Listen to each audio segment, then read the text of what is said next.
Signore e signori, buonasera. Buonasera, benvenuti alla casa italiana zerilli-marimò della New York University. It's my pleasure to be back, finally, and to be here for the beginning of this exhibit.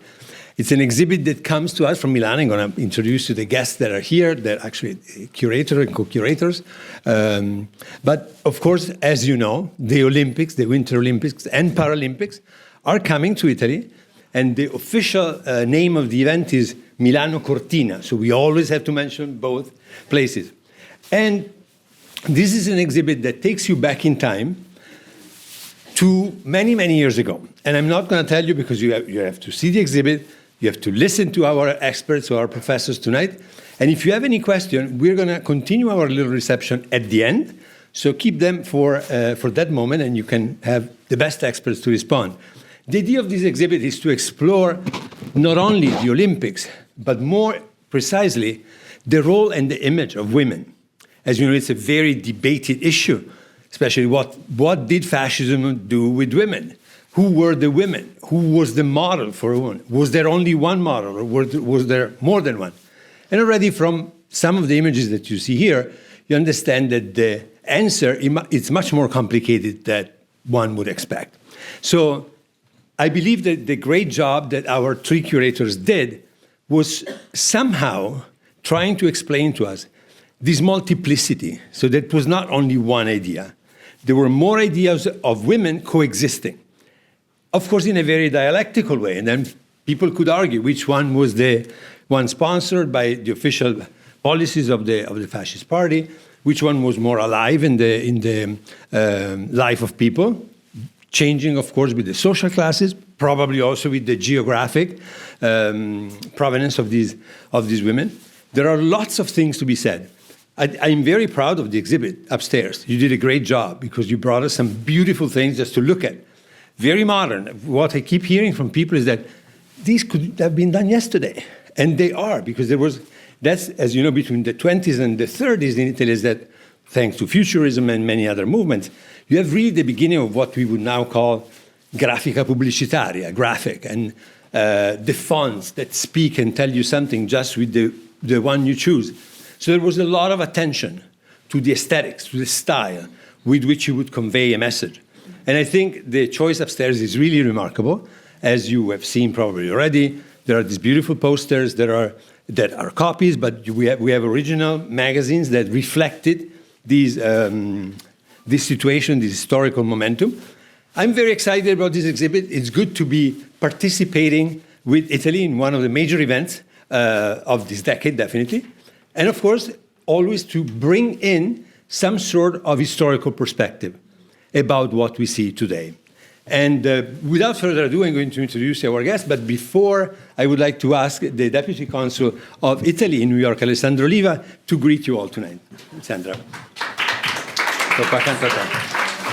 Thank you so much, Stefano. Grazie a tutti. It's such a pleasure to meet again with the curators. Actually, we have worked together for the exhibit, for the launch of the exhibit on Milano Cortina from 1956, actually. So another travel back in time at the Consulate General of Italy. We launched it in September during the visit of the Italian Minister of Foreign Affairs.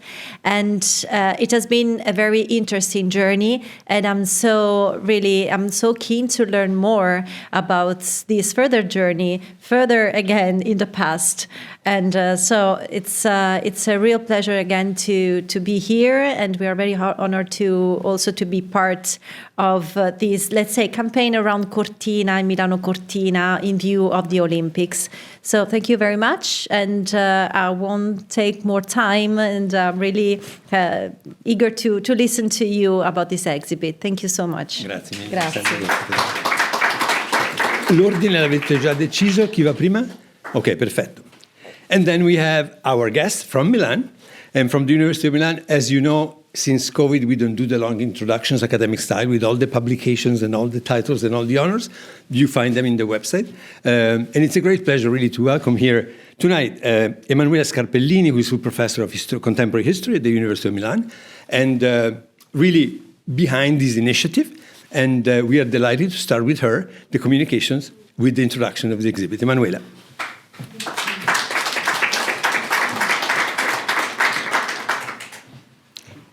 Thank you very much. I'm very happy to be here, and I'm very happy to bring you a little bit back in time, as you see.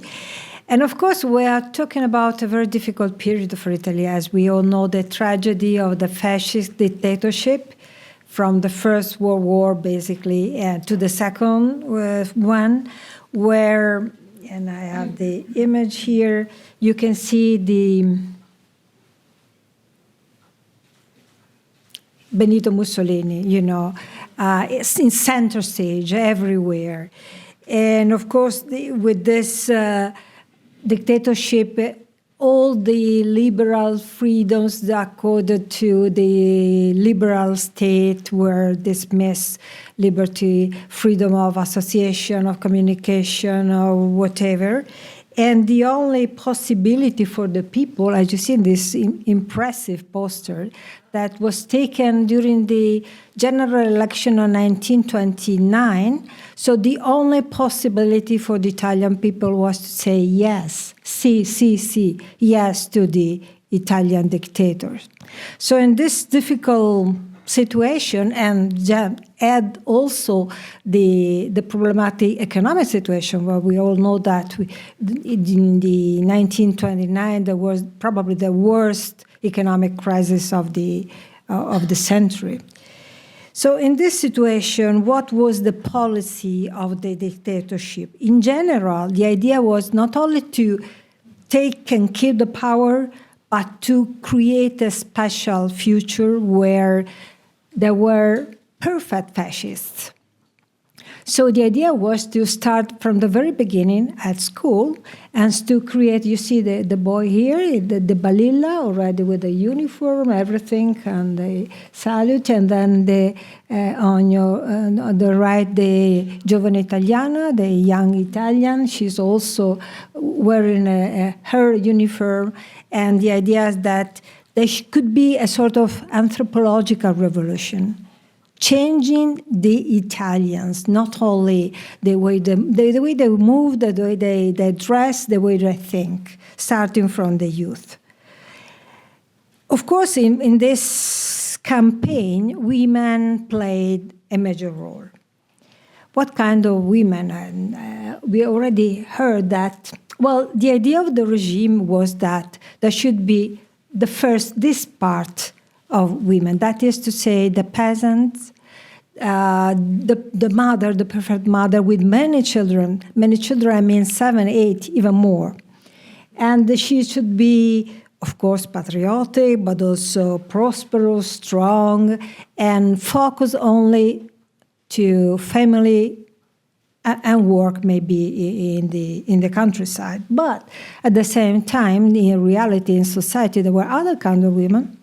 You see there, definitely slim, modern, so to say, influenced by the model that they could find in mass media. Just remember that during the 20s and 30s, the most popular movies were those coming from Hollywood. So the Hollywood movie stars were very popular, and they proposed a very different model of women. And so we can see also, again, this ambiguity, this ambivalence of the presence of women in the public scene. In this first time, you can see the fascist women. On the other side, women probably already working in the offices, but also dedicated to leisure. So theater, dances maybe, and sports. And of course, there was the great popularity at that time of skiing. Talking about these women, of course, we said that they were also the modern women, so to say, the new women, they were very represented in the movies, also in the Italian movies. The Italian part of the, translation of the Hollywood movie, the so-called white phone, because they use a lot of white phones during the movie, telephones. And so they were I think in the eyes of the people, the embodiment of modernity. And so this is why they were so important as a model. And talking about, you see this kind of women, we talk about leisure and sport. Sport were particularly important also because they were, of course, very slim, very also energetic. And please take a look that they are wearing trousers, which were absolutely not appropriate for women. They have to dress in a traditional way. But at the mountains or during the sport, they were obliged to wear this kind of trousers. And that means they were, in a sense, in a position to expose their bodies in a different way for the first time. So I think that through the sports, we can really see an important step toward the emancipation of Italian women. But not officially, you say, in the reality of society.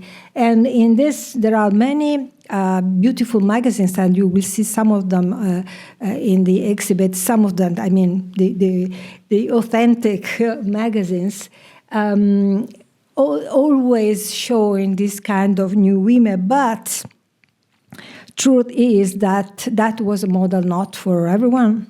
Because for many women, middle-class women, still educated and interested in this kind of model, they were not able to buy this kind of things. But what they did, they managed to, for instance, refashion all dresses. Or another possibility was to use friends' trouser, adapting, repairing, recycling, everything. So that they, well, you will see this picture on, and it is important to notice the difference, but also how they are very similar, the real people that you can see in this picture and the images in the glossy magazines. They really were trying to follow this model, to be modern, because that was their idea of emancipation, not the fascist idea, so to say. And to come to the last part of the exhibit, it is also important to notice that there was an effort of the regime to try to become self-sufficient, the so-called fascist autarky. So instead of importing cotton or other fibers, they made some innovation. For instance, you can see some of this here, and also this also interesting, the lanital. That was a fiber made by the milk protein. And so with a procedure similar to the production of rayon. Rayon was made of, starting with the cellulose, and then the rayon was called the artificial silk. And the idea was that Italy should produce everything on the territory. And this was a ephemeral exhibition in New York presenting Italy as a kind of innovation in the textile world. So to conclude, I would say that it's interesting because, in my opinion at least, the fascist regime failed to impose better this idea of a kind of backward woman, but somewhat was more successful in supporting the industry, and in particular textile. And probably the results we will find these results in the future, in the long run. Thank you.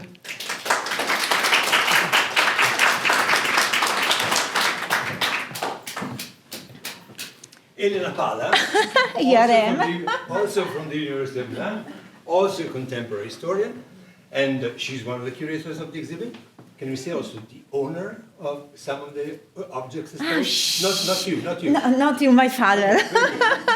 Reveal the secret. Okay. I am very happy to be here. Sorry for my English is not so good like that one of Emanuela. I am 50 years old, but for English I am still a student of primary school, and so sorry. Okay. Professor Emanuela Scarpellini just introduced us to the historical and political context and to the protagonist of our exhibition, that is the bourgeois Italian woman in the mountain, in the loisir, in the interwar period. And now I will give you some short suggestions about her time, her holidays in the mountain. And which mountain does she prefer? First of all, the Dolomites. The Dolomites that since the beginning of the 20th century are very important, very famous, very international. But while at the beginning of 20th century, the tourist belongs to an aristocratic elite, then in this our period, it also belongs to the middle class. And this is a name of the fascist regime. And for the Prime Minister Benito Mussolini, the touristic propaganda is very important because is a tool to promote a new Italy, a modern Italy, and for Mussolini, a fascist Italy. For the tourism, there is a centralized institute to coordinate the different initiatives. The name of this institute is ENI. ENIT is an acronym, Internazionale per le Industrie Turistiche. Yeah, and for this institute work very important illustrator Fortunato De Pero, Boccasile, and Bruno Munari. Very important also after the Second War.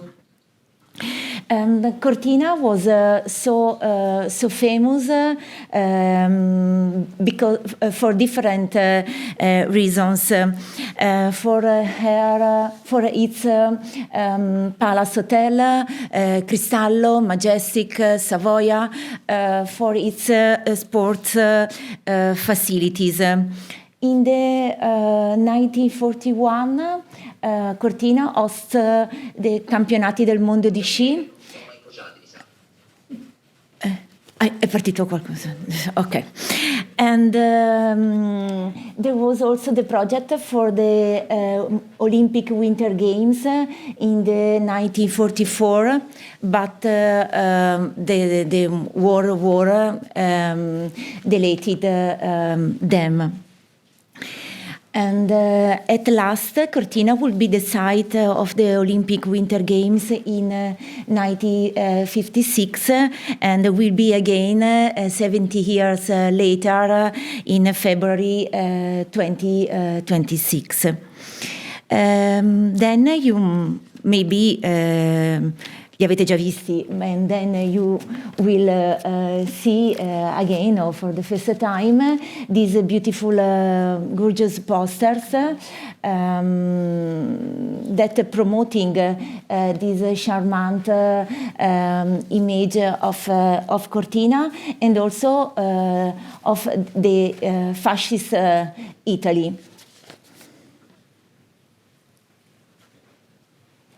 The end. Fine. That's all.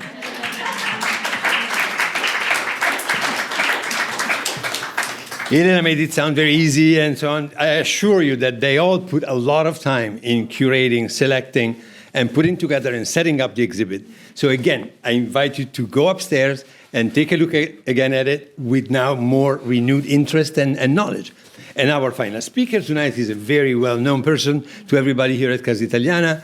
As you know, Grazia D'Annunzio is our fashion style architecture expert. She and Eugenia Paolucelli, a long time ago, established a very successful series that's still active, that is Addressing Style. She brought all kinds of people at the Casa. Designers, photographers, supermodels, architects. And we're very grateful for everything that Grazia has done for us. And among other things, she also has her fashion dictionary, Italian from A to Z, produced with our two friends back there of Our Film. It's online, take a look at it, and it's not what you expected. But tonight she's here as co-curator of the exhibit, along with Emanuela and Elena, and it's my great pleasure to invite to the podium Grazia D'Annunzio.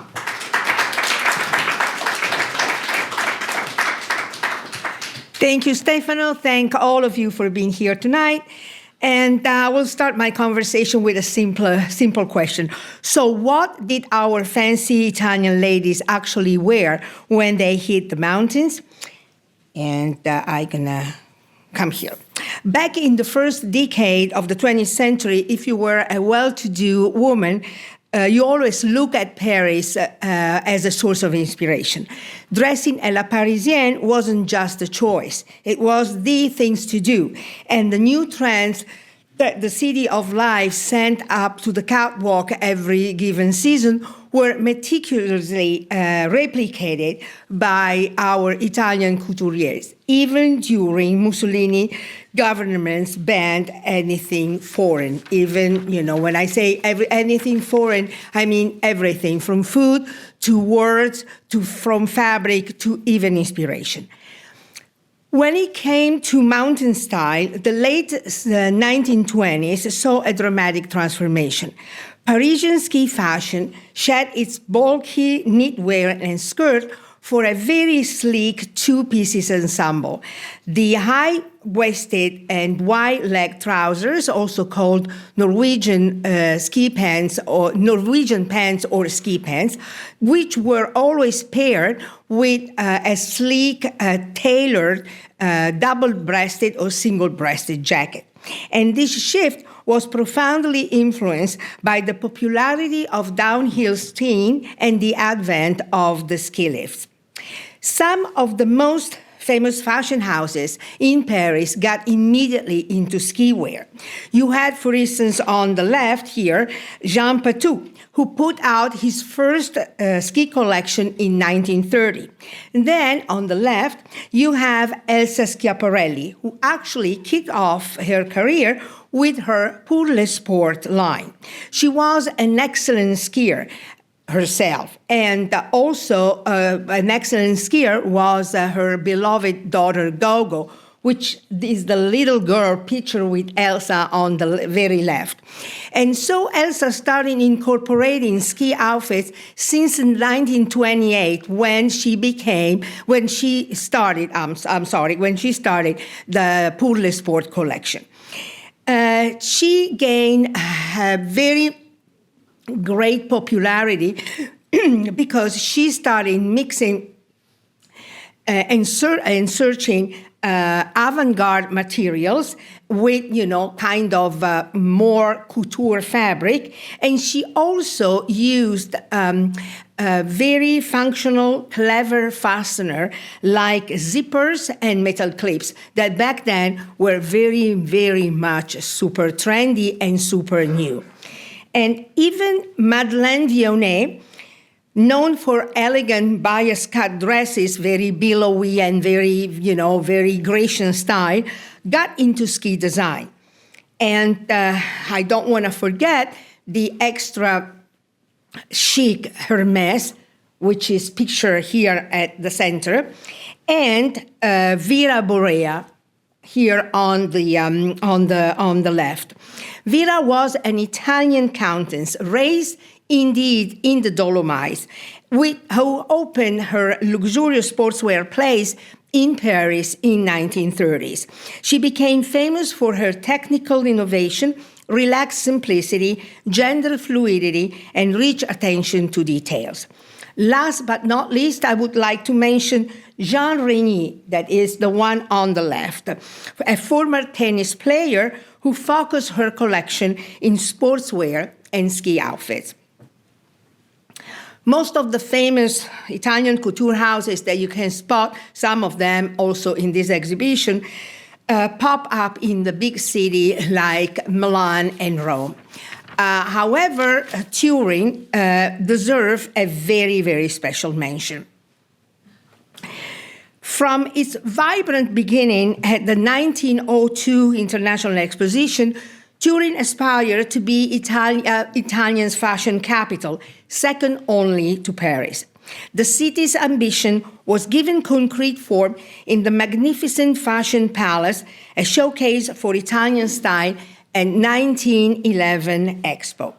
Local ateliers flourished, such as Sorelle Gori and La Merveilleuse. And please note the French name for an Italian couture house, which crafted exquisite garments totally inspired by Parisian atelier.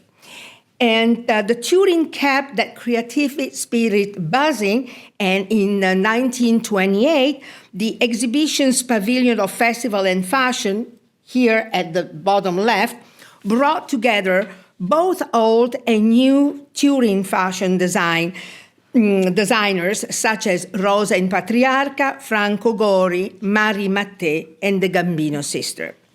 But the political agenda of Mussolini was to create a truly Italian style that, in a world still dominated by Parisian taste. Therefore, in 1932, the Autonomous National Fashion Board, that was really later renamed the National Fashion Board, was established indeed in Turin.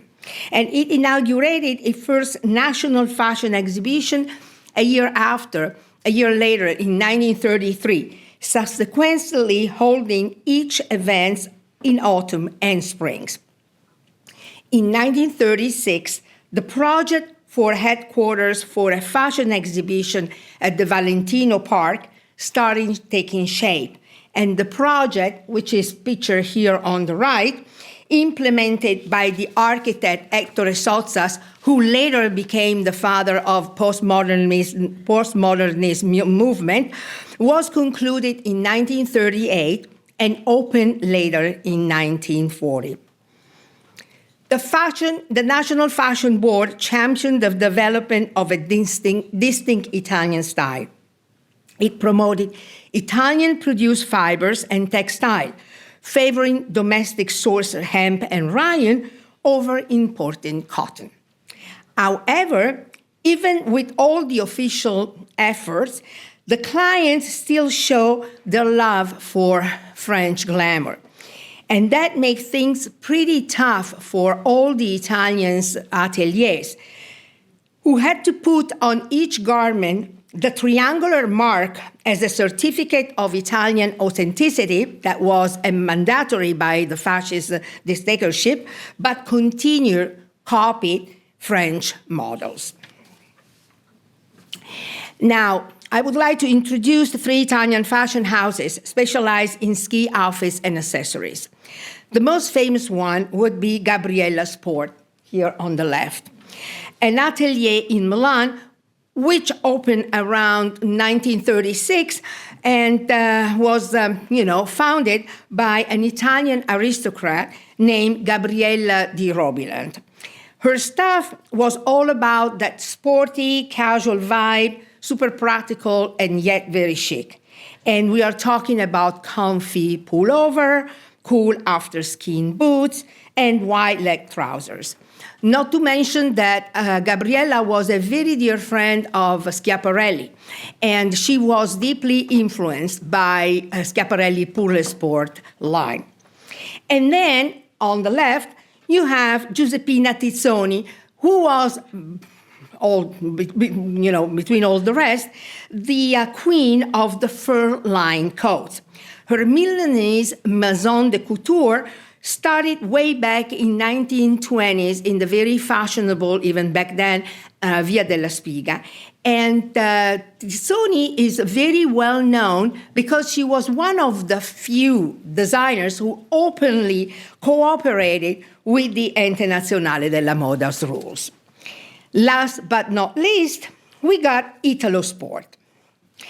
Italo Sport kicked off in 1937 in Milan when Italo Raffia opened his workshop. And it was all about making and fixing skis.